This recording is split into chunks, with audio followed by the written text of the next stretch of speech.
안녕하세요. 금요사건 파일 디바제식합니다. 충청남도 천안시 동남구 풍세면이란 곳은 교통에서 아주 유리한 입지를 가지고 있습니다. 오늘 사건과 관련이 있어서 잠시 설명을 드리자면 주변에 아산, 세종, 목천읍과 인접해 있어서 수도권뿐만 아니라 충청권의 주요 도시로 접근성이 뛰어나요. 2000년대 중반부터 아산시 배방읍과 세종시 소정면을 연결하는 국도 43호선 확장 공사가 진행이 되거든요. 근데 이 과정에서 풍세면 가속리 일대 도로가 확장이 됐고 교통 여건이 크게 개선됩니다. 그런데 그 공사가 한창이던 그 시기, 풍세면 가속리 일대에서 예기치 못한 끔찍한 사건이 발생합니다. 지난 2006년 1월 14일, 한겨울의 매서운 바람 속에서 도로 공사가 한창 진행 중이었습니다. 먼지와 굉음이 뒤섞인 현장에서 인부들이 굴다리 주변을 정리하고 있었어요. 그런데 순간 그 잔해들 속에서 이질적인 물체가 눈에 들어옵니다. 그게 검게 그을린 인간 형체였어요. 현장은 순식간에 초긴장 상태가 됐고요. 바로 경찰이 신고했죠. 이어 모든 공사 중단된 채 현장 출입이 통제됩니다. 그곳에서 나온 건 불에 탄 여성의 사체였습니다. 그리고 이어진 정밀 감식 결과는 충격적이었죠. 단순한 화재 사고로 인한 죽음이 아니에요. 피해자의 늑골 아래에서 깊게 찔린 자상 2개가 발견됐고요. 심지어 성폭행 흔적도 있습니다. 질 내부에서 남성의 DNA가 채취된 건데 더 참혹한 사실이 있습니다. 호흡기에서 그을음이 발견됐어요. 즉 이건 불길이 휩싸일 당시 피해자가 아직 살아있었다는 것을 의미하죠. 시신이 발견된 장소는 사실 천안 사람들조차 잘 가지 않는 외진 곳입니다. 공사가 한창이었고 인부들 외에 접근한 사람은 거의 없었어요. 그렇기 때문에 경찰은 여기에 시신을 유기한 범인은 분명 풍세면 일대의 지리와 이 상황을 잘 알고 있으리라 추정합니다. 다행인 게 있었는데 시신의 일부 지문이 완전히 타지 않고 남아 있었어요. 그래서 빠르게 신원 확인을 할 수 있었죠. 그녀는 경기도 안산에 거주하던 26살의 여성 표 씨였습니다. 마침 시신이 발견되기 사흘 전인 1월 11일 아침에 회사 면접 보러 간 뒤 행방이 묘연해진 상태였어요. 그래서 경찰은 가장 먼저 회사로 수사 방향을 맞추게 되는데 그 회사가 하나상사라는 곳이더라고요. 얼마 전 천안에 있는 생활정보지에 컴퓨터 잘 다루는 20대 여직원 구합니다 라는 채용 공고를 올렸고요. 그런데 이상합니다. 조사해보니까 이 하나상사 사업자 등록조차 되지 않은 유령 회사로 나오는 거예요. 당장 추적에 나선 경찰은 채용 담당자의 전화번호가 있을 거 아니에요. 그걸 추적합니다. 그런데 이 역시 대포폰이더라고요. 그래서 이 핸드폰 자체를 어떻게 구입했나 그걸 또 알아보니까 사건 며칠 전인 1월 9일 오후 6시에 이번에는 수원 이마트 인근에서 공중전화와 인터넷을 통해 구입했어요. 그리고 물품은 퀵서비스로 전달받았죠. 마침 또 이 핸드폰을 전달한 배달기사, 그가 만난 사람을 기억하고 있었습니다. 제가 그때 핸드폰 줬는데 키가 작고 30대 중반의 남성이었어요. 발빠르게 경찰이 이걸 토대로 수원 이마트 그리고 천안 풍세면 사이에 설치된 CCTV를 다 확인했는데요. 비슷한 조건을 가진 수상한 남성은 나오지 않았죠. 수사팀은 현장 주변도 탐문을 합니다. 근데 안타깝게도 별다른 단서를 얻는 데는 실패해요. 이어 살해금 2천만 원을 내걸고 목격자를 찾아 나섰죠. 제보를 기다리고 있던 그때 한 사람이 피해자 표 씨가 어떤 3명의 남성과 함께 있는 걸 본 것 같다라는 제보가 하게 돼요. 그는 이들의 인상착의까지 또렷하게 기억하고 있었고요. 그의 진술에 따르면 3명 중 1명은 40대 후반, 50대 초반으로 보였대요. 키 180cm, 건장한 체격을 가진 남성이었죠. 얼핏 들리는 바로는 충청도 사투리를 사용했고요. 특히나 이마에 깊게 패인 주름 2줄이 인상적이었다고 말합니다. 나머지 2명은 좀 더 젊은 30대 남성으로 보이는데 한 명은 170cm의 보통 체격, 다른 한 명은 더 키가 작고 좀 날렵한 체격을 가지고 있었다라고 기억해요. 그래서 경찰이 이걸 토대로 일단 첫 번째 남성의 몽타주를 만들었어요. 본격적인 탐문 수사를 착수했죠. 그러던 1월 20일 오후 1시 30분, 이 수사가 예상치 못한 국면을 맞이합니다. 풍세면에서 살고 있던 59세 주민 장 씨가 이 지역에 탐문을 나온 경찰한테 조심스럽게 말을 꺼내요. 형사님, 저기 저 논바닥에 있는 시신은 언제 치우는 거예요? 자, 이 주민이 처음 시신을 발견한 건 4일 전인 16일이었어요. 이미 동네에서 첫 번째 그 표씨 시신이 발견되고 난 후였죠. 그래서 그때 나온 시신인가 보다 그냥 생각을 했대요. 당연히 경찰이 수습을 할 거라고 생각했고요. 근데 4일이 지나도 아무런 변화가 없는 거예요. 그래서 마침 탐문을 나온 경찰한테 조심히 물어본 거예요. 세상에나, 경찰의 안색이 창백해졌죠. 미처 파악하지 못한 또 다른 시신이 나온 겁니다.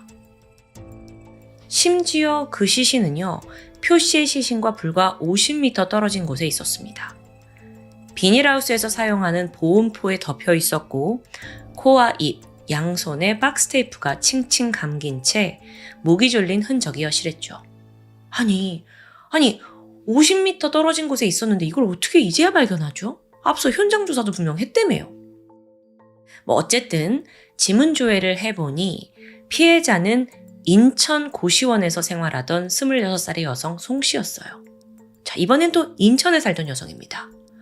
그럼 앞서 표씨 살인 사건과 어떤 관련이 있는 걸까요? 경찰은 즉시 두 사건을 대조했어요. 그런데 범행 방식 확연히 다릅니다. 표씨는 흉기에 찔리고 성폭행을 당한 후 불에 태워졌어요. 반면 송 씨는 단순히 목이 졸려 사망했고요. 두 사람은 각각 안성과 인천, 일면식도 없는 사람들이에요. 그런데 공통점을 찾아냅니다. 왜냐면 결정적으로 이들 모두 하나 상사의 채용 공고에 지원했던 사실이 드러나요. 실제로 당시 공고를 보고 10명의 여성들이 지원을 했어요. 그런데 실종된 건 표 씨와 송 씨뿐이었고요. 그 외에 사망 추정 시각과 유기 시각도 비슷한 것으로 나옵니다. 그러니까 비슷한 시기에 살해당했고 유기됐다는 건데, 자, 이건 분명 단순한 우연이 아니죠.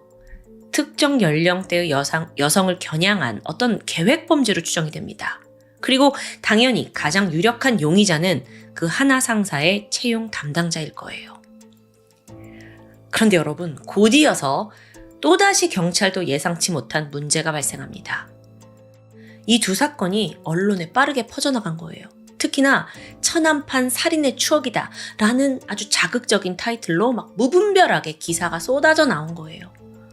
이때 심지어 어떤 언론은 사실 확인조차 제대로 하지 않고 어디서 이미 범인이 목격되었다더라, 지금 경찰이 용의자를 추적한다더라, 이런 오보가 빠르게 나갔어요. 근데 사실 이건 목격자 탐문의 걸림돌이 될 수 있거든요.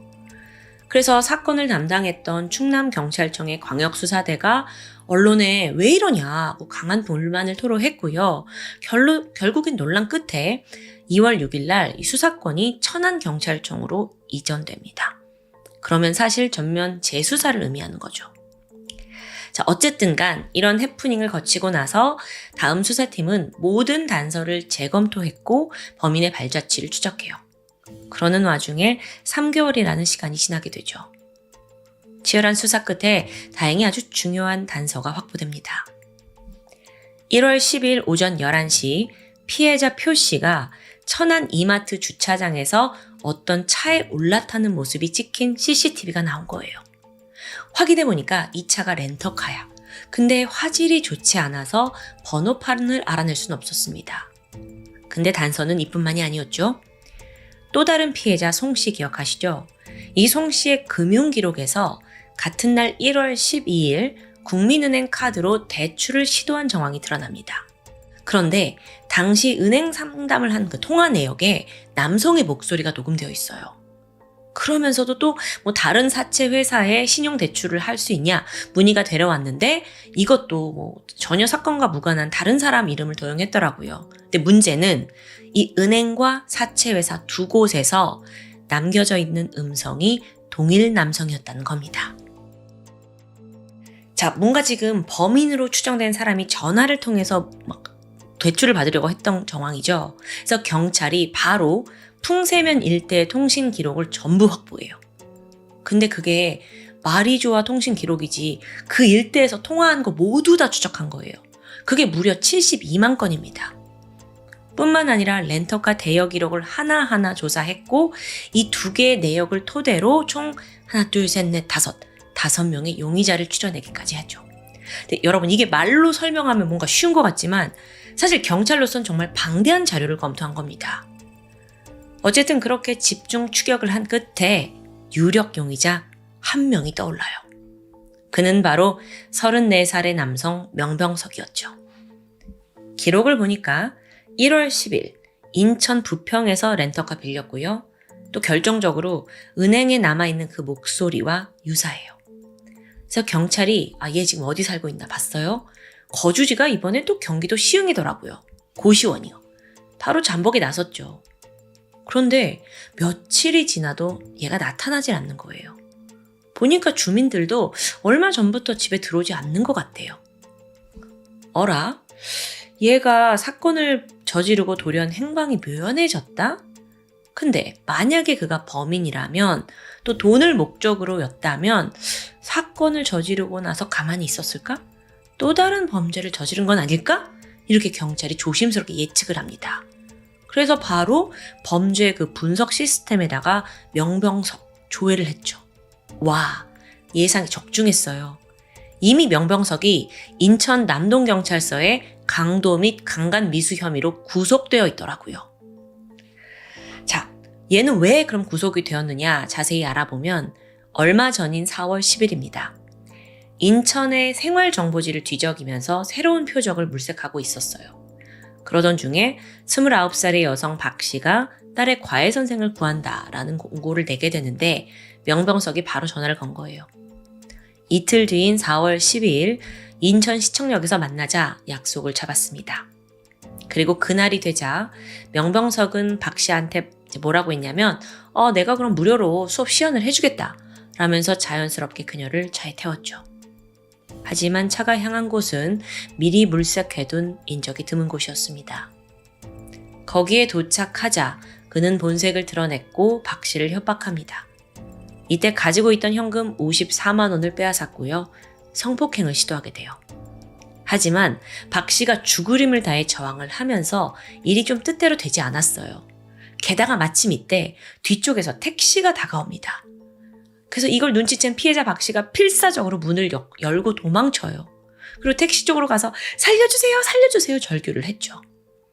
택시기사가 바로 경찰에 신고를 하면서 동시에 명병석은 막 도주를 하는데 그 자동차 번호판을 외우게 됩니다. 자, 케이스가 아주 운이 좋았죠. 그렇게 경찰은 사건 발생 불과 4일 만인 4월 16일에 시흥시 고시원에 있던 명병석을 이미 체포해둔 상태였어요. 천안 사건을 맡고 있던 수사대가 즉각 구치소로 달려갔고요. 자, 너 풍세면에서 발견된 표씨 시신, 송씨 시신, 너 어떤 연관성이 있는 거야? 조사를 시작합니다. 명병석은 무슨 소리냐? 난 아무 관련이 없다. 전면 부인합니다. 당신들이 조사한 대로 내가 대포폰을 구매한 건 맞지만 난 그걸 누구한테 그냥 전해줬다. 나는 살인사건과는 관련이 없다라는 입장이었죠. 그런데 이런 얄팍한 거짓말이 쉽게 통할 리 있을까요? 자, 증거를 하나씩 되짚어 볼게요. 경찰은 이미 표씨 부검에서 채취한 체내 DNA를 가지고 있습니다. 대조했더니 100% 일치해요. 게다가 통화 기록 역시 사건 발생 시각에 명병석이 그 현장에 머물렀다라는 걸 증명했고요. 이렇게 무수한 증거로 그를 압박하자 억울하다던 명병석이 입장을 바꾸고 결국 범행을 시인합니다. 동기가 뭐였냐 보니까 돈이었어요. 명병석은 친형의 보증을 섰다가 빚을 떠안게 됩니다. 사채, 카드빚 더해서 3억 원 정도 있더라고요. 근데 이러면 이자는 얼마나 눈덩이처럼 불어나겠어요. 매일같이 빚독촉에 시달렸죠. 이걸 해결하기 위해 선택한 방법이 절도입니다. 자, 알고 보니까 지난 2000년 4월에 특수강도 강간죄로 징역 6년을 선고받습니다. 이때 감옥 들어가면서 아내한테 이혼까지 당했죠. 한 5년 정도 살고 2005년 5월에 가석방 되는데요. 마땅한 일자리가 없었습니다. 그러자 다시 자기가 가장 쉽게 돈을 버는 방법, 절도, 범죄로 눈을 돌립니다. 타겟은 젊은 여성들, 돈도 뺏고 이후에 성폭행까지 하면 일석이조라고 생각한 거죠. 이후 명병석은 치밀하게 행동했어요. 얘는 이미 과거에 범죄를 저질렀잖아요. 그래서 수사에 혼선을 주는 방법을 잘 알고 있었습니다. 1월 9일 자신의 전혀 연고가 없는 수원에 가서 대포폰 구입합니다. 그리고 다시 서울 구로동으로 와서 천안 생활정보지 광고를 문의해요. 이때 하나상사라는 가짜 회사를 앞세우는데요. 서류 심사를 해야 된다라고 앞세우면 이제 지원하는 여성의 외모도 알 수 있고 인적사항을 미리 확인할 수도 있어요. 그러면 그 인적사항 가지고 카드 대출에 필요한 신원 서류까지 모든 게 해결되는 거죠. 정말 치밀하죠? 자, 이번에는 1월 10일 인천으로 갑니다. 부평에서 렌터카 빌렸고요. 다음 날인 11일 천안 일대를 돌아다니면서 범행 장소를 물색해둡니다. 그러다가 그가 최종적으로 선택한 곳은 풍세면 가속리였습니다. 그 이유는 고속도로가 인접해서 위급할 경우 도주가 용이하다고 판단했기 때문이에요. 게다가 아직 한참 도로공사가 진행 중이라 인적도 없고 시신을 유기하기에 안성맞춤이었습니다. 이후 그는 주유소에서 흉기와 테이프, 등유를 구입합니다. 이걸 하나하나 구입하면서 머릿속에 어떤 생각을 하고 있었냐? 여자 납치해서 성폭행하고 돈 뺏고 돈 없으면 대출받을 수 있게 신원정보 뺏고 이후에 시신은 그냥 불태워버리면 완벽해. 신원 확인도 못할 거야. 그렇게 준비를 마치고 명병석은 근처 찜질방에서 하루를 보냈죠. 1월 12일 오전 11시입니다. 명병석의 그 하나 상사 공고를 보고 연락이 닿은 첫 번째 피해자가 표씨였어요. 천안 이마트에서 만났죠. 자연스럽게 대화를 나누고 분위기가 좀 편해지자 그녀를 차에 타게 합니다. 잠시 후 돌변한 명병석이 테이프로 손과 발을 결박했고요. 그녀를 납치한 채 미리 받은 풍세면 가속리로 이동합니다. 차 안에서 성폭행이 이루어지는데요. 범행은 여기서 끝이 아니었습니다. 오후 4시 피해자 표 씨를 뒤에 실은 채 그는 두 번째 피해자 송 씨를 만나러 갑니다. 목천 휴게소에서 그녀를 태우자마자 테이프로 손발을 결박했죠. 그리고 송 씨를 협박해서 신용카드 뺏고 대출까지 시도했지만 여기서 이제 신분증이 없으면 안 된다는 답을 들으면서 계획은 물거품으로 돌아갑니다. 더불어 사채 대출도 불가능했어요. 자, 그러자 자기가 생각해둔 모든 계획이 어그러진 거예요. 명병석은 분노합니다. 그리고 그 분노를 두 번째 피해자 송 씨에게 퍼부었죠. 그녀의 얼굴과 목을 테이프로 감았고요. 비닐봉지까지 씌워서 질식사시킵니다. 그리고 공사 현장에서 가져온 보온포 대충 덮어서 인근 농수로에 시신을 유기했죠. 그런데요. 이 모든 과정을 두 눈으로 목격하고 있는 사람이 있습니다. 바로 첫 번째 피해자 표 씨였어요. 극도의 공포와 두려움에 휩싸였고 제발 목숨만 살려달라고 애원합니다. 하지만 명병석은 그럴 생각이 전혀 없어요. 이미 다 받고 준비해둔 흉기로 복부를 2차례 찌른 뒤 몸에 등유를 부었습니다. 그리고 마지막으로 그 공고가 있던 그 생활정보지 거기에다 불을 붙여서 그녀의 몸 위로 던져요. 불이 막 활활 타오르면서 효 씨는 고통에 울부짖다가 잠시 후 쓰러지는데요. 숨이 끊어진 걸 확인한 명병석은 조용히 그곳을 떠났죠. 참 잔혹한 전말입니다. 참고로 앞서 경찰의 초기 추정과 달리 공범의 존재는 확인되지 않았습니다. 지금까지 명병석의 범죄만 해도 총 3건이에요. 표씨, 송씨, 그리고 앞서 탈출을 했던 박씨까지. 근데요, 여기서 끝이 아니에요. 여죄를 추적하던 경찰이 또 다른 사건을 밝혀냅니다. 2005년 12월 2일 오후, 명병석이 이번엔 경기도 안산의 한 영어학원에 전화를 걸었어요. 자기한테 딸이 있는데 과외를 좀 시키고 싶다면서 상담을 요청했고요. 이때 상담사인 52세 윤 씨가 약속 장소로 나오게 돼요. 이번에도 그는 피해자를 렌터카에 태웠고 한적한 곳으로 끌고 가서 현금과 신용카드를 빼앗았습니다. 밤 11시쯤 되자 미리 물색해둔 경기도 의왕 한 야산에다가 윤 씨를 데려가서 질식시켜 살해합니다. 이후 시신을 낙엽으로 덮어 은폐했고요. 지금 수법이 계속 비슷한데 이렇게 확인된 살인만 4건이에요. 연쇄살인인 거죠. 이거 만약 제때 잡지 못했다면요. 정말 세상 무서운지 모르고 더 날뛰면서 전국 이곳저곳에서 살인을 저지르고 다녔을지 몰라요.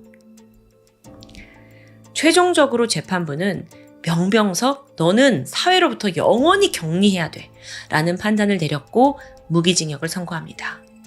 그저 돈이 필요하다는 이유만으로 성폭행까지 생명을 이렇게 가볍게 다룰 수 있을까요?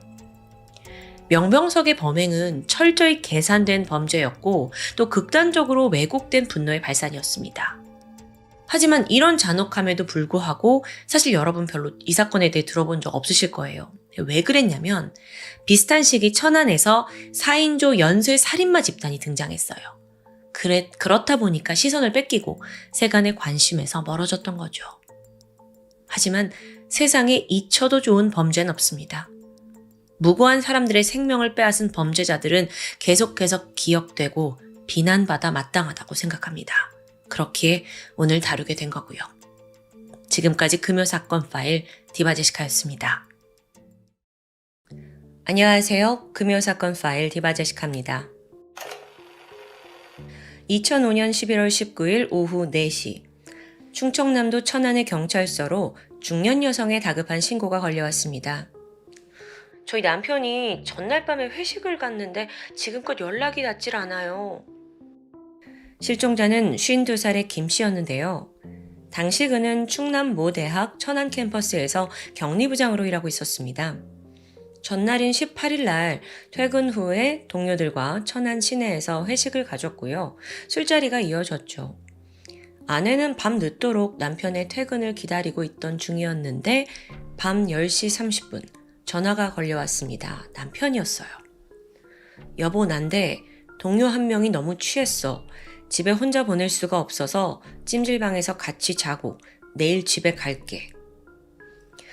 사실 남편은 평소에도 주변 사람들을 잘 챙기던 편이라 아내는 대수롭지 않게 넘어갔죠. 하지만 다음날 아침 남편에게 전화를 걸었지만 핸드폰이 꺼져 있습니다. 심지어 점심시간을 넘긴 오후 2시까지도 연락이 전혀 닿질 않아요. 걱정이 된 아내는 직장 동료들에게 연락해서 남편의 행방을 수소문했죠. 이때 한 동료가 말하길 전날 저녁 8시 반쯤 회식 다 끝내고 모두 집으로 돌아갔다는 거예요. 이때 분명 김 씨도 집에 가겠다며 주차장으로 걸어갔다고 했고요. 심지어 찜질방에 간 사람조차 없습니다. 남편이 이런 일로 거짓말을 할 사람은 아니었어요. 그리고 연락이 지금 안 되고 있죠? 순간 아내는 남편의 신변에 큰 문제가 생겼음을 직감했고 경찰에 신고를 한 정황입니다. 한편 이 신고를 접한 경찰들은 일동 긴장합니다. 그 이유가 최근 충청도 일대를 휩쓸고 있는 한 연쇄 강도 사건과 연관성이 있지 않나 싶었기 때문이에요. 그 당시에 어떤 어마어마한 일이 벌어지고 있었는지 잠깐 봐야 할 텐데요. 우선 8개월 전인 2005년 3월 6일입니다. 청원군 오창면 용두리에서 34살의 남성 최 씨가 강도 살해를 당했습니다. 밤 10시 30분쯤 최 씨가 외제차를 몰고 가던 중에 가벼운 접촉사고가 발생해요. 상황을 확인하려고 차에서 내렸는데 이어 뒷차에서 2명의 남성이 같이 내립니다. 이들이 곧장 최 씨에게 달려들었고 케이블 타이로 양손과 발을 결박한 후 그의 카드를 빼앗았어요. 인근 ATM기에서 현금을 인출하려고 했는데 잔고가 없어 실패합니다. 최 씨는 안타깝게도 목이 졸려 사망한 채 발견됐죠. 두 번째 범행은 강도 상해 사건이었습니다. 그날로부터 11일 후인 3월 17일이었는데 새벽 4시쯤이에요. 이번에도 외제차를 몰고 있던 피해자 민 씨가 천안시 쌍용동 한적한 도로 한가운데서 차를 세우게 됩니다. 그 이유가 뭐였냐면 경찰복을 입은 남성이 플래시봉을 들고 서 있기 때문이었어요. 불신 검문이라면서 차에서 내리라고 했죠. 그래서 민 씨가 순순히 차에서 나오자마자 곧장 그에게 달려듭니다. 또 이때 구석에 숨어있던 다른 범인도 칼을 들고 합세하더니 민 씨를 붙잡았어요. 다행히 민 씨가 막 저항을 하면서 이들과의 몸싸움 끝에 극적으로 탈출하게 되거든요. 이때 지갑을 뺏기고 칼에도 찔렸지만 그나마 목숨에 지장은 없었습니다. 다음 범행은 시간이 좀 더 지나 8개월 후에 발생합니다. 하지만 앞서 실종된 김 씨 사건의 바로 이틀 전이었어요. 2005년 11월 16일인데 충남 보령시 미산면의 어떤 번듯한 가정집인데 여기 한 일당이 찾아옵니다. 뭐라고 하냐면 자기네가 KBS 6시 내 고향 제작진이래요. 취재차 인터뷰를 좀 하겠다면서 자연스럽게 집 안으로 들어온 거죠. 당시 이 집에는 28살의 이 씨와 그의 아내가 있었는데 집 안에 들어온 일당이 곧장 칼을 들이밀면서 이들의 카드를 빼앗았고 공격이 이어졌습니다. 다행히 피해자들은 목숨을 건졌어요. 자, 지금까지의 3가지 범행 수법에 유사점이 있습니다. 모두 흉기가 칼이었고요. 또 애초에 금품을 노린 범행이에요. 특히나 피해자들은 외제차를 타고 있거나 좀 번듯한 좋은 집에 살고 있었다는 공통점도 있습니다. 게다가 범인들은 범행 후에 그들의 카드를 훔쳐서 현금을 인출했고요. 그렇다면 CCTV가 남아있지 않을까요? 즉각 경찰이 확인했죠. 근데 안타깝게도 범인은 철저하게 얼굴을 가리고 있어서 알아보기 힘들었습니다. 하지만요, 예리한 경찰은 이 모두가 동일 범임을 아주 기가 막힌 방법으로 찾아냅니다. 그게 바로 범인 손등의 정맥 패턴 때문이었어요. 일반적으로 사람마다 정맥의 패턴은 미세하게 다릅니다. 그래서 이걸 이용해서 종종 신원 확인도 가능하다고 해요. 국과수가 3사건의 CCTV를 분석했고 얼굴은 모르겠지만 최소 손의 이 정맥 패턴을 통해 이들이 동일 인물이라는 걸 밝혀낸 겁니다. 그렇게 충청도 일대를 돌고 있는 연쇄 강도 사건의 실체가 드러나게 된 거죠. 자, 다시 앞서 실종된 김 씨 사건으로 돌아와서 김 씨 또한 고급 외제차를 몰았습니다. 표적이 되었을 가능성이 높죠. 실제로 차도 사라진 상황이에요. 김 씨의 자택은 회식 장소에서 도보로 한 10분 정도 걸리는 가까운 거리이긴 한데요. 술을 마셨잖아요. 그래서 대리운전을 불렀을 가능성이 높습니다. 그럼 범인들이 대리운전 기사를 사칭해서 김 씨를 납치했을 가능성이 있어요. 게다가 앞서 3번의 사건에서 범인들은 살인을 시도했었죠. 근데 그나마 뒤에 2번은 실패했어요.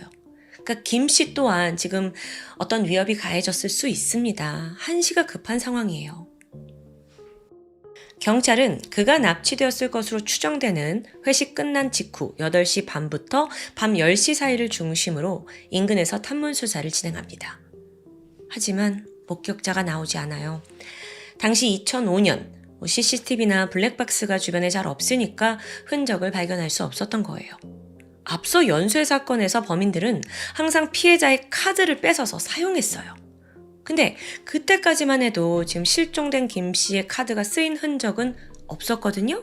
근데 이때 경찰이 조만간 범인들이 현금을 인출하기 위해서 움직일 거다라고 예상했죠. 그래서 바짝 긴장을 한 채 언제라도 그 카드 인출 기록이 뜨기만 하면 출동할 준비를 하고 있던 중이었습니다. 한편 띵동 계세요? 저녁 6시쯤이었는데요. 한 택시기사가 김 씨의 아파트를 방문해요. 그리고 거기에 있던 아내와 마주했죠. 그래서 아내가 무슨 일이냐 했더니 이 택시기사가 제가 심부름을 왔어요. 그러면서 청첩장 하나를 주는 거예요. 웬 청첩장? 근데 봤는데 이미 날짜가 지난 청첩장이더라고요. 그래서 김 씨 아내가 이게 무슨 상황인가 싶었는데 열어보니까 그 안에 남편이 쓴 메모가 있었습니다. 그 내용은 여보, 내가 지금 어려운 상황이니까 11월 21일 오후 4시에 서부 역사 택시 승강장으로 나와. 현금 5천만 원 준비하고 아들 차량으로 와서 거기 있는 사람한테 건네줘, 여보. 급해서 그래. 미안해. 수상하죠? 너무 수상해. 아내는 즉각 이 메시지를 경찰에 알려줍니다. 경찰은 이걸 전달해준 택시 기사를 추적했지만 또 안타깝게 실패해요. 아파트에 CCTV가 없어서 인상착의조차 파악하지 못했죠. 이제 경찰은 범인의 꼬리를 잡기 위해서 유인 작전을 계획하는데요. 일단 요구대로 돈가방 준비해두고 미행할 생각이었습니다. 그래서 가방 안에다가 아래는 가짜 돈, 위에는 진짜 돈 쌓아두고 또 이 안에 GPS 장치도 부착했어요. 대망의 11월 21일이 됐고 김 씨 아내가 돈가방을 들고 그 지정된 승강장에서 범인들을 기다리고 있었습니다. 당연히 일대에는 형사들이 잠복해 있었고요. 잠시 후부터 정말 긴장 속에 추적이 시작되는데요. 4시 5분쯤이었어요. 붕 하고는 퀵서비스 오토바이 한 대가 돌연 등장합니다. 아내에게서 돈가방 줘라 받고 말없이 곧장 떠나요. 그러니까 형사들이 바로 그 뒤를 쫓았죠. 그런데 잠시 후 그 기사가 내린 곳은 천안시에 있는 한 설렁탕 집이었습니다. 돈가방을 그 설렁탕 집 카운터 주인에게 전달을 하는 거예요. 그래서 이때 경찰들도 손님인 척 자연스럽게 식당 안으로 들어갔죠. 그리고 분위기를 살피면서 밥을 먹는 척 범인을 기다립니다. 그렇게 30분이 지나자 돌연 이 식당 앞에 택시 한 대가 정차합니다. 택시 기사가 식당에 들어와서 카운터에서 가방을 넘겨봤더니 바로 이동해요. 경찰이 또 그걸 쫓아갔죠. 그리고 잠시 후 택시는 이번엔 복명동의 한 실내 포차 앞에서 차를 세우더라고요. 이번에도 가방은 그 식당 주인에게 맡겨졌습니다. 뒤따라온 형사들이 포장마차 안으로 들어갔고 다음의 상황을 기다립니다. 그러다 저녁 6시 40분 포장마차로 한 통의 전화가 걸려와요. 주인이 받았고 경찰이 귀를 기울였죠. 예, 가방 받았어요. 지금 오신다고요? 예, 알겠습니다. 이건 분명 가방을 찾으러 오는 범인의 전화일 거예요. 그래서 경찰도 긴장하면서 계속 기다리게 돼요. 하지만 몇 시간이 지나도 아무도 나타나지 않는 겁니다. 더 이상의 전화도 걸려오지 않았고요. 이때 노련한 형사들은 범인들이 이미 잠복을 눈치챘고 도주했다라고 느끼게 돼요. 그래서 다음으로 빠르게 움직여야 했습니다. 그 돈가방을 전달받은 퀵서비스 기사, 식당 주인 2명, 택시 기사까지 신원 모조리 파악해서 그들을 집중적으로 신문했죠. 그런데 의외로 별다른 단서가 나오지 않아요. 왜냐하면 그냥 전날 의뢰를 받은 것 뿐이래요. 수고비 2만 원에 이거 여기서 여기까지 뭐 전달만 해달라. 그냥 심부름처럼. 이런 진술만 하는 거예요. 경찰로서는 이거 지금 다 잡을 뻔했는데 너무도 허무하고 진이 빠지는 순간이었죠. 그런데 바로 이때 앞서 돈가방을 맡아준 설렁탕집 주인이 뜻밖의 단서를 제공합니다. 사실 전날 범인들이 자기 식당에 와서 밥과 술을 즐겼대요. 그러다가 부탁을 좀 한 거죠. 이때 경찰이 사장님, 그럼 그때 먹은 술병 아직 있어요? 다행히도 범인들이 마셨던 소주병이 그대로 남아 있었어요. 그래서 경찰이 바로 지문 채취했고 그렇게 마침내 범인의 정체가 떠오릅니다. 그는 바로 43살의 김종인. 이미 전과가 오범이었어요. 기록을 보면 고등학교 때부터 조직폭력배 가담해서 패싸움 하고요. 이 일로 소년원에 수감이 되었죠.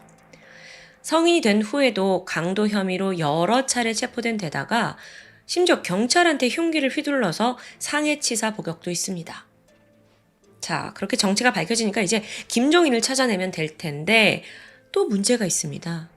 워낙 범죄자라 그런지 자기 명의로 된 휴대폰은 고사하고 집도 없어, 차도 없어, 카드도 없어, 그 어떤 흔적도 나오지 않는 거예요. 이놈 이거 어떻게 찾지? 수사의 난항을 겪던 중 경찰은 의외의 곳에서 단서를 찾아냅니다. 과거 김종인이 교통법규를 위반해가지고 범칙금을 납부한 기록이 있더라고요. 근데 당시에 그 차량 소유주가 김종인 본인이 아니라 그 당시에 전 여자친구입니다. 그래서 경찰이 지푸라기라도 잡는 심정으로 그 전 여친을 찾아가서 김종인 만난 적 있냐, 어디 사는지 아냐, 행방을 물었어요. 근데 이 여자도 뭐 헤어진 지 오래라 모른대요. 그런데 경찰도 뭐 포기하려고 가려던 그때 전 여친이 뜻밖의 이야기를 꺼냅니다. 그러고 보니까요, 전에 그 사람이랑 같이 일했던 친구가 한 명 있는데 이름이 특이했는데 이름이 라재영인가? 그랬어요. 라재영. 자, 누군지 알아보니까 김종인과 중학교 동창입니다. 둘은 2004년에 같은 회사에서 일을 했더라고요. 근데 라재영 역시 전과 5범이에요. 그럼 혹시 둘이 공범이 아닐까? 라는 의심에서 경찰이 그의 머그샷을 뽑게 돼요. 그리고 그걸 가지고 설렁탕집 주인한테 보여줬죠. 뿐만 아니라 앞서 연쇄사건 생존자들한테도 보여줬어요. 그랬더니 이들 모두 맞아요, 이 사람이에요. 그렇게 경찰은 조금씩 2인조 일당에게 가까이 다가서게 됩니다. 그 당시 지금 김종인은 행방이 묘연하잖아요. 어디서 찾을지도 모르겠고. 그러니까 일단은 라재영을 먼저 추적하는 게 유리한 상황이었어요. 한편 경찰의 수사망이 가까워짐을 인지한 라재영이 위기감을 느낍니다. 그리고는 바로 배신을 해요. 자기의 친형을 통해서 김종인에 대한 정보를 흘린 거예요. 김종인 지금 서울 도봉구의 한 병원에서 종기 제거 수술을 받고 있어요. 이걸 이제 형한테 전하면서 경찰한테 흘러 들어가게 한 겁니다. 은신처도 넘겨요. 근데 사실 라재영 입장에서는 경찰이 김종인을 뒤쫓는 사이에 자기의 도주 시간을 벌려고 전략을 세운 거죠. 어쨌든 제보를 접수한 경찰은 12월 24일 병원에 있는 김종인을 체포하는 데 성공합니다. 은신처에 가봤더니 범행에 썼던 칼, 절단기, 케이블 타이가 막 몽땅 나와요. 또 추가로 명품 골프채와 시계가 있더라고요. 이게 모두 납치된 김 씨의 것이었죠. 그렇게 김종인을 검거했는데 처음에는 범행에 대해서 그냥 아무 말도 하지 않습니다. 뭐 안 했다는 거죠, 자기는. 근데 실종된 김 씨의 소지품이 떡하니 나오니까 마음이 급한 듯 변명을 해요. 그래, 맞다. 김 씨의 차량을 훔쳤다. 그런데 살인과는 무관하다라는 주장이었어요. 게다가 모든 책임을 라재영에게 돌렸죠.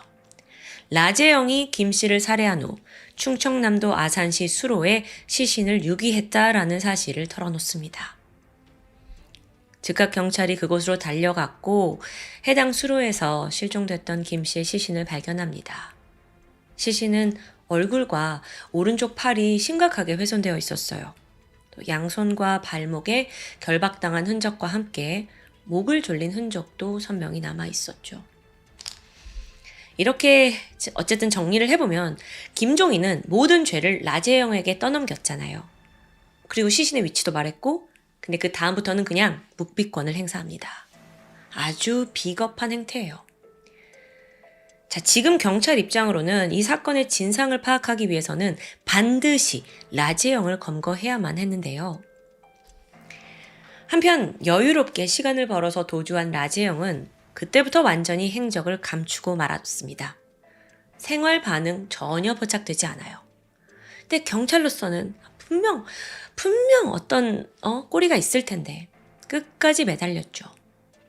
그러고 보니까 그가 앞서 친형을 통해서 김종인이 어디에 있는지 은신처를 제보했었잖아요. 근데 핸드폰 사용 기록이 없는데도 불구하고 형과 연락을 주고받았다는 건 어쩌면 형이 라제영이 은신하고 있는 장소를 방문한 건 아닐까라고 생각하게 되죠. 그래서 형의 휴대폰 위치를 막 추적해 봤거든요. 아니나 달라 경기도 안산의 한 원룸을 주기적으로 방문하고 있는 사실이 드러납니다. 여기가 바로 은신처인 거예요. 경찰의 예상이 적중했죠. 2006년 2월 15일 경찰은 원룸을 급습했고 거기에 숨어있던 라제영을 검거했습니다. 일화가 하나 있는데요. 체포됐을 당시 라제영의 손에는 중국어 교재가 들려 있었다고 해요. 중국 밀항을 준비하고 있던 거죠. 그러니까 이게 수사가 조금만 늦어졌어도 어쩌면 영영 그를 검거하지 못했을 수 있습니다. 게다가 차량을 보니까 경찰관 허리띠, 검문용 플래시봉, 위조 차량 번호판이 발견돼요. 앞서 경찰 행세하면서 범죄를 저질렀잖아요. 이게 다 증거인 거죠. 그렇게 라제영이 이제 체포가 됐는데 라제영이 오히려 큰 소리를 칩니다. 아니, 내가 김종인 검거하는데 큰 도움을 주지 않았냐? 이 주장이에요. 그러면서 사건의 주범은 김종인이고 나는 그냥 시키는 대로 했을 뿐이다. 억울하다는데요. 지금 누가 거짓말을 하고 있는 걸까요? 일단 그 전에 둘이 어떻게 범행을 모의했는지 그 시점으로 돌아가 보겠습니다. 지난 2004년 9월 김종인과 라제영은 우연히 술자리에서 만났습니다. 당시 김종인은 인생이 하나도 풀리지 않던 힘든 시절이에요. 복역을 하고 사회에 나와서 횟집을 운영했지만 실패했고요. 이후 택시 운전, 공사판 전전하면서 근근히 생계를 유지하고 있었죠. 그러다가 2003년에는 교통사고를 당하거든요. 그러면서 보상금 1억을 받아요. 근데 이 돈을 경륜 도박으로 그대로 탕진해버리고 말았습니다. 여기서 잠깐 경륜 도박에 대해서 좀 말씀을 드리자면 경륜은 자전거 경주를 의미합니다. 마치 경마처럼 선수들이 이제 순위 경쟁을 벌이면서 사람들은 그 경기가 있기 전에 누가 우승할지에 돈을 베팅하는 시기예요. 국내에서는 합법적인 스포츠 도박으로 경마, 경륜을 허용하고 있는데요. 여러분 혹시나 합법적이라는 말에 속아서 발을 들이셨다가는 전 재산을 탕진하는 일이 비일비재합니다. 분명 이것도 도박이니까요. 당시 김종인도 전 재산 잃고 거액의 빚을 졌어요. 그리고 이 일로 이혼까지 당합니다. 그런 와중에 라제영을 만난 거예요. 라제영은 김종인에게 자기가 일하고 있는 석재 납품업체에서 함께 일해보지 않겠냐라고 제안했어요. 근데 마가 낀 건지 김종인이 거기에 취직을 하자마자 회사가 경영난에 빠집니다. 직원들 월급이 나오지 않았고요. 결국 두 사람은 그곳을 나오게 돼요. 모든 게 좀 절망적인 거예요. 그러자 이들의 범죄 본능이 스멀스멀 올라왔죠. 그들이 계획한 건 강도살인이었습니다. 강도는 돈을 위해서였을 거고 또 두 사람 다 이미 감옥을 들락날락 했잖아요. 그 피해자를 절대 살려놓으면 안 된다라는 생각을 하게 된 거죠. 둘은 이런 목표를 가져요. 야, 우리 딱 10억만 하자. 이어 범행 무대는 충청도로 한정합니다. 왜 충청도냐? 일단 자기네들이 지리에 익숙하잖아요. 그래서 여기서 일단 범죄를 저지른 다음에 좀 잘 되면 전국적으로 무대를 넓힐 생각이었다고 해요. 두 사람은 여러 가지 계획을 세웠죠. 특히나 충청도에 연고를 둔 돈 많은 부자들을 타겟으로 며칠간 그들을 주목했고 미행했고 동선을 파악합니다. 그 와중에 종종 취재진이나 경찰을 사칭하기도 했어요. 일부러 접촉사고 내는 수법도 썼죠. 그렇게 지금까지 연쇄적으로 살인에 강도 다 저질러 온 거예요. 하지만 여러분 결론적으로 그들의 우정은 정말 천박하기 짝이 없습니다. 두 사람이 체포된 후부터 제가 범인이다, 얘가 범인이다 서로를 주범으로 지목하기 급급한 거죠. 의리는 개나 줘버린 거예요. 이런 상황에서 국과수 분석 결과 CCTV에서 현금을 인출한 그 정맥 패턴을 가진 사람은 김종인이었어요. 그래서 재판부는 김종인을 결국 주범으로 판단하게 되는데 그는 끝까지 범행을 부인했죠. 반면에 라제영은 그동안 경찰이 모르고 있던 또 다른 범죄 6건을 추가로 털어놓습니다. 그러니까 지금까지는 그러니까 실종된 김씨 사건까지 총 4건의 사건을 저지른 줄 알았는데 6건이 더 나온 거죠. 그 안에는 강도 살인 2건, 강도 상해 1건, 강도 살인 미수 1건, 특수절도 2건까지 경찰이 생각보다 훨씬 더 많더라고요. 라재영이 순순히 이렇게 자백을 했고 또 자기의 죄를 받아들이는 듯 했어요. 그래서 이 모습이 참작되면서 어떤 결론이 나왔냐. 재판부가 김종인에게는 사형, 라재영에게는 무기징역을 선고합니다. 근데 이때 김종인이 왜 나만 사형이냐? 막 억울하다는 거예요. 그러면서 라재영은 항소를 포기했지만 김종인은 끝까지 항소하면서 항소심이 열리게 돼요. 또 다른 반전이 벌어졌죠. 재판을 몇 주 앞둔 2007년 1월 초입니다. 천안경찰서로 한 통의 편지가 왔는데 김종인이 보낸 편지예요. 적힌 내용은 수사관님, 사실 드러나지 않은 살인이 더 있습니다. 나를 찾아오세요. 이런 수법 영화에서도 몇 번 봤는데 범죄자들을 믿길 수도 있어요. 형사가 일단은 찾아갔죠. 뭐가 있다 하니까. 근데 김종인이 또 거들먹거리면서 그냥 입을 닫아버리는 거예요. 완전 형사 가지고 놀고 있는 거죠. 그래도 담당 형사는 굴하지 않고 4일간 매일같이 김종인을 접견합니다. 끈질긴 설득 끝에 드디어 자백을 이끌어내게 돼요. 뭐라고 하냐면 그 죽은 김씨 그거 제가 살해한 거 맞아요. 근데 그때 라재영이 추가로 자백한 게 몇 건이더라고? 6건인가? 그게 다는 아니겠죠? 김종인이 내뱉은 충격 고백은 뭐였냐면 추가 범죄가 12건 그리고 심지어 공범이 또 있다는 거예요. 공범이 누구냐? 그건 바로 김종인의 친형 김기훈과 이기준이란 사람까지 총 4명이라는 고백이었습니다. 이 자백을 듣던 경찰도 뒤통수가 얼얼했겠죠. 그 진술과 각각의 사건을 대조한 결과 자백은 모두 사실로 확인됩니다. 와, 진짜 나쁜 놈인 거예요. 그런데 여기서 드는 의문이 갑자기 김종인이 왜 자백을 한 걸까요? 죄책감? 뒤늦은 후회? 그럴 리가 없잖아요. 이유는요, 사실 라재영이 자기보다 더 가벼운 처벌을 받은 게 못마땅했기 때문이었어요. 그래서 추가 범죄를 더 밝혀내서 라재영의 형량을 높이기 위한 것이었죠. 자, 그렇게 새롭게 드러난 사건과 공범들에 대해서 알아볼 텐데 지금부터 또 챕터 2 정도라고 보시면 될 것 같아요. 세상에 얼마나 많은 연쇄 범죄를 저질렀는지 그 과정이 너무도 소름 돋습니다. 첫 범행, 앞서 3월 6일이라고 생각했는데 사실은 그보다 한 달 앞선 2월 15일이었습니다. 피해자는 충남 당진군에서 개 사육장을 하고 있던 53살의 김 씨였죠. 이 사육장 주인이 첫 타겟이 된 이유가 뭔지 아세요? 이 사람이 동네에 로또 2등에 당첨됐다라는 소문이 퍼졌기 때문이에요. 그래서 김종인과 라재영 두 사람이 경찰을 사칭해서 접근했고 집으로 들어갑니다. 집주인이 마실 거를 좀 내놓는 순간 핸드폰 충전기로 손과 발을 결박했고요. 당장 돈 내놔라. 너 로또 되지 않았냐? 협박합니다. 근데 김 씨는 완강했어요. 거부를 하는 거예요. 바로 이때 너무도 김종인이 화를 참지 못해서 개장수 사장의 머리를 둔기로 쳐서 살해합니다. 이후에 집을 뒤졌고 그때 찾은 금액은 겨우 30만 원 정도였어요. 그때로부터 10일 뒤인 2월 25일 충남 천안 백석동에서 34살의 이 씨가 외제차 볼보를 운전하고 있었습니다. 일당은 고의로 접촉사고를 냈고요. 그를 결박한 후 칼로 찔러 살해했죠.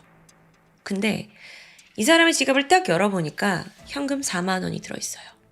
이거밖에 없는 거야. 일단은 챙겼죠.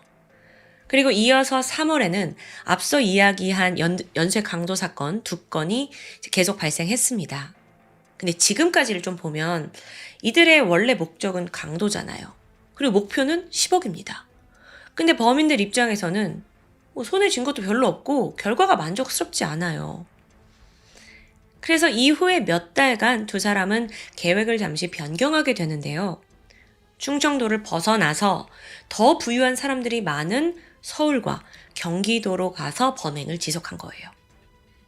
동시에 좀 더 확실하게 피해자들 도망가지 못하게 제압을 하기 위해 인원을 보충하게 되거든요. 이때 끌어들인 게 김종인의 친형, 56살의 김기훈이었죠. 김기훈은 과거에 사업 실패를 겪었고 또 이혼을 겪으면서 생활고가 심했어요.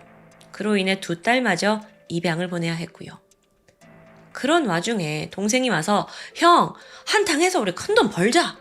이 말에 넘어가게 된 겁니다. 그렇게 김종인을 필두로 범죄 조직이 결성됐는데요. 2005년 4월 27일, 5월 5일 이들은 두 차례에 걸쳐 경기도 남양주시와 하남시에서 각각 57살의 김씨와 58살의 김씨를 살해하고 금품을 갈취합니다. 이어 5월 17일 이번엔 서울 중랑구의 한 슈퍼마켓에 침입했고요. 47살 주씨를 살해합니다. 하지만 주씨가 생각보다 강하게 저항하는 거예요. 그래서 일당이 자기네들도 당황을 해서 돈을 챙기지 못하고 급히 도주하게 됩니다. 이제 약간 실패를 경험한 거죠. 그래서 이 일로 인해 범인들은 범행 방식을 업그레이드하게 돼요. 어떤 방식이냐면 야, 이제 우리 슈퍼마켓 같은 거 가지 말자. 그냥 고급 주택가 아니면 과거처럼 그냥 차에다가 납치해가지고 우리 범행을 벌이자. 그게 더 안전하다라고 생각하게 된 겁니다. 이후에는 좀 비교적 더 부촌인 서울 송파구 성북구를 돌아다녔거든요. 5월 27일입니다. 송파구 방이동에서 외제차를 몰던 51살의 재미교포 유씨를 살해했어요. 범행은 아직 끝이 아니에요. 송파 성북구 여기를 이제 고급주택을 털기로 마음 먹었는데 막상 가보니까 담벼락이 너무 높은 거야. 그래서 집안 상황을 제대로 파악할 수가 없더라고요. 그래서 범인들은 약 2달간 꼼꼼히 계획을 정비했고 결국에 이번엔 가스 검침원으로 위장합니다. MBC PD에 경찰에 이번엔 가스 검침원까지 나왔어요. 집 안으로 들어갔죠. 7월 1일 성북구 한 주택에서 이 방식을 썼고요. 피해자 이 씨가 칼에 찔립니다. 다행히 목숨은 건졌지만 이 사건 이후에 정신질환을 앓게 되었다고 해요.